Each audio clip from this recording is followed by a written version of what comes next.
Бәріңізге сәлем. Бүгін сіздермен шақ палаудың рецептісімен бөлісемін. Бұның кәдімгі палаудан айырмашылығы сырты қамырмен қапталған және сыртындағы нанның өзінің дәмі өте дәмді болады. Алдымен қамырын дайындаймыз. Ұнға жұмыртқа, тұз, сұйық май, су барлығын қосып, қатты қамыр илейміз.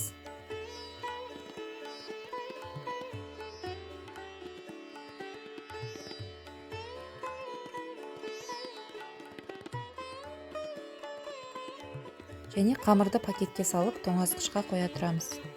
Енді палау дайындаймыз. Ол үшін етті майда қызарғанша қуырып, үстіне дәміне қарай тұзын сеуіп, кішкене су құйып 10 минуттай бұқтырамыз.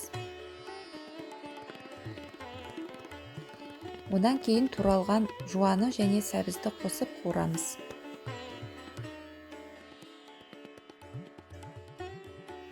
Сәбіз піскеннен кейін күрішті салып, оны табадағы маймен жақсылап араластырамыз.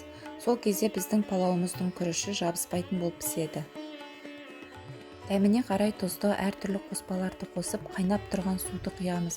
Судың мөлшері күріштің мөлшерінен сәл ғана асып тұруы тиіс. Ортасына бүтін сарымсақты салып, су бір қайнағаннан кейін бетін жауып, баяу отта 40 минуттай пісіреміз. Тоңазытқыштан қамырды шығарып, оны бір үлкен бір кіші екі бөлікке бөлеміз.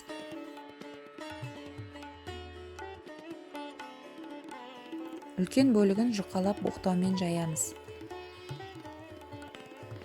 Қалыңдығы осындай болады.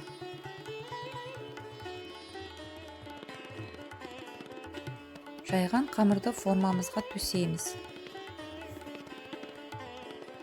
Екінші бөлігінде жұқалап жаямыз, оны бетіне жабамыз. Өзіміздің қалауымыз бойынша әртүрлі өрнекпен өрнектеуге болады.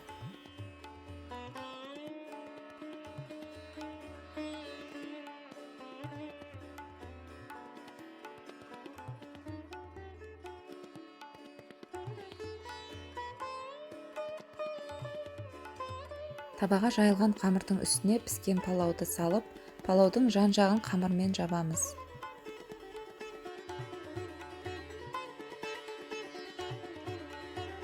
Палауды пештің табасына төңкеріп, бетіне жұмыртқаны жағамыз және қызып тұрған пеште 180 градуста 40-45 минуттай бетіндегі наны қызарғанға дейін пісіреміз.